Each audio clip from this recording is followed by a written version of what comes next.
Breaking news. Organized labor suspends strike for 5 days. Just for 5 days. So guys, this is what is happening now. And this is the condition. They said they've equally resolved that the tripartite committee would meet every day for the next 1 week with a view to arriving at an agreeable national minimum wage. So for now, there is no minimum wage agreed upon. They are yet going to meet and then they are going to decide on what to do. But take a look at this worrying tweet. This person tweeted and said, this particular minister of state under Tinubu spends so much on buying Gucci wares, while Tinubu and his clown supporters are asking the NLC to maintain their 30K minimum wage.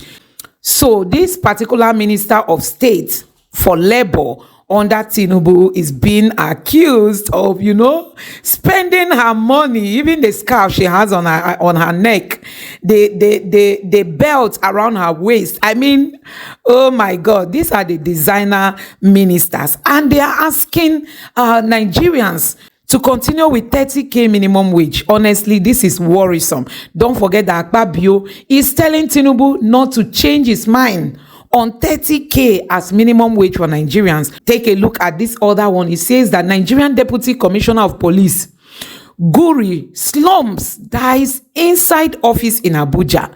Who knows? Is it hunger that made this man to die? I mean, the situation in Nigeria is biting. You can imagine him slumping in his office and died there. I tell you, people are suffering from hypertension and a whole lot because of the pressure on the people is much. The politicians are the one enjoying the money meant for Nigeria. But that is not even the news. Tinubu said he is coming back in 2027. Tinubu said he is coming back. Take a look. If they ask for your vote and support again, please give to them. Because I'm coming back too. With the hope and determination that Nigeria will excel. I promise you. So guys, you could hear him telling others that if they ask for your support, give it to them, because me, I'm coming back in 2027. That is not even the news. It might shock you to see that the CBN has revoked the operation license of a particular bank, Heritage Bank by name, and Nigerians are wailing. People are shouting because they have their savings. You know what it means to revoke the license. You might not even be able to get your money stocked in that bank. That is even the crying part that the Nigerian people are reacting to. I mean, this federal government, the way they take their decision, they don't care if it favors the people or not. Take a look at this. A young man just chatted me inbox. He has huge deposit in Heritage Bank. All his life that he has worked for.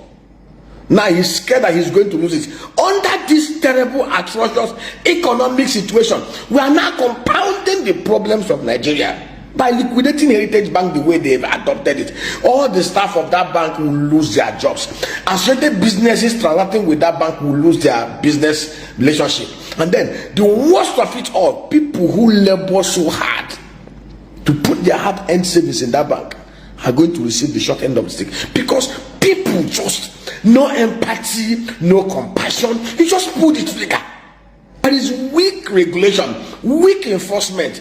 Criminality thrives in Nigeria because the regulators that are supposed to enforce the regulation are in bed with the operators at some levels. Then the judiciary and the policing system in Nigeria that is supposed to be very upright had become so compromised that people get away with all manner of criminality, and the poor Nigerian masses takes the short end of the stick.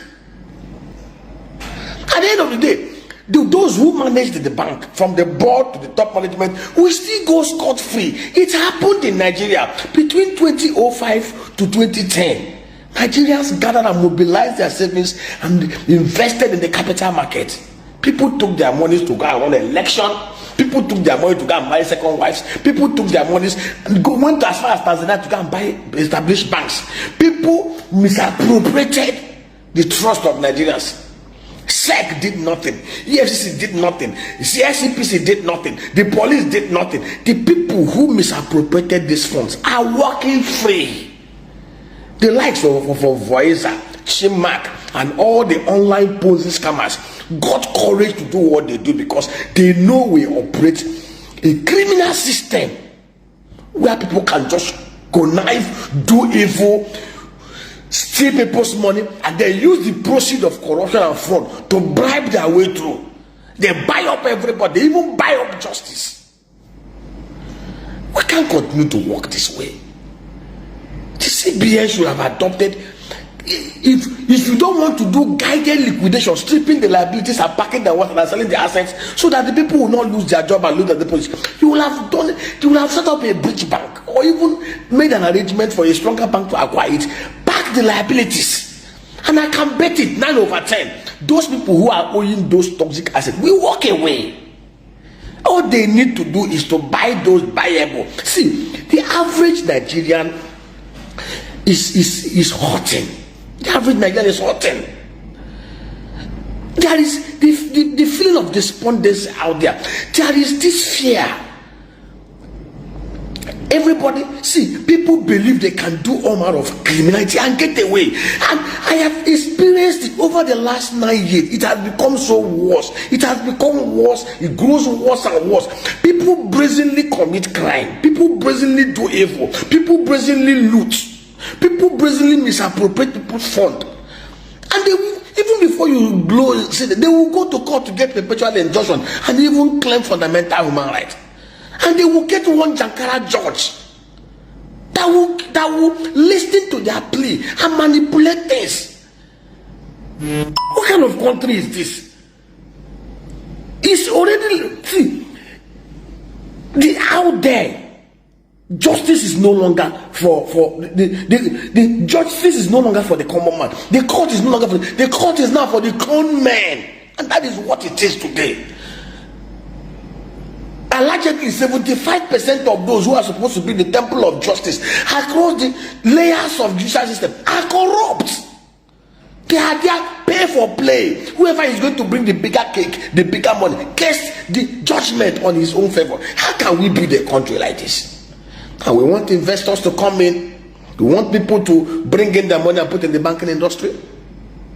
We already have a huge informal sector. We are trying to see how we can grow financial inclusion. Today in Nigeria, the number of Nigerians with BVN is only 61 million out of a population of about 217 million and a working population of over 128 million. We only have 61, 62 million people with BVN, which simply means the rest of Nigerians are not willing to be financially included. Look at Kenya, financial inclusion 85%. Look around the world, Singapore has 100% financial inclusion. You cannot build a formal economy, you cannot manage economy when there is a huge informal sector out there. And what the CBN has done now is to erode more confidence. Let me tell you, any smart person now will begin to hedge against risks. You don't know the bank that will be next. Forget all this is that are posting profits. Beyond the layers of these banks, there are emptiness. Because I wonder how they are declaring trillions of naira profit, whereas the real sector economy is shrinking. That simply means they are managing their books and manipulating the system. And we have regulators who are not doing their job. Why would they liquidate the bank the way they have done? For crying out, Tory or law? What kind of thing is this? Who is advising these guys? God, I've never seen this kind of thing before. No empathy, no compassion, no feeling. They just do the same. There are many ways to have done this. A bleeding you know, the young man now is crying. All his life savings. Somebody has 20 million, you're going to give him 5 million. So what happened to 15 million? And he's going to wait. You know, some people will even develop convulsion now. Some people will become depressed. Some people may even become suicidal. Because people are unthinking. Chineke, God have mercy on us. If they ask for your vote and support again, please give to them. Because I'm coming back too, with the hope and determination that Nigeria will excel. I promise you. In that. Well, let's look at what we have right now. This is the bone of contention, Dr. Abdul. Petrol price. This was what it was before 1 year ago. This is what it is right now. You look at it, it's almost triple or over triple. Diesel price, 800 over 800 naira last time is over 1,000 naira, almost 1,500 now. Look at food inflation, 24%, 40%. That is what we have on food inflation. What about the inflation itself? This is what we get. 22% was what we had, 33% now. Foreign reserves, 35%, is depleted by 3 billion.